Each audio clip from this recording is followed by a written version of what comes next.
কিন্তু আমি একটা জিনিস বুঝতে পারছি না, তোর চক্করে আমাকে ওপরে কেন যেতে হবে? First impression is the last impression. হ্যাঁ তুমি মৌবনি না সেন্ট জেমসের? হ্যাঁ, বাট আপনি কি করে জানলেন?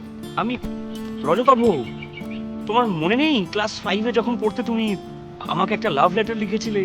বরং ভালোই লাগে এটা ভেবে যে একটা সময় কিছু মুহূর্তের জন্য হলেও কেউ তো আমায় ভালোবাসতো। এমন কি হলো তোমার জীবনের রাস্তা?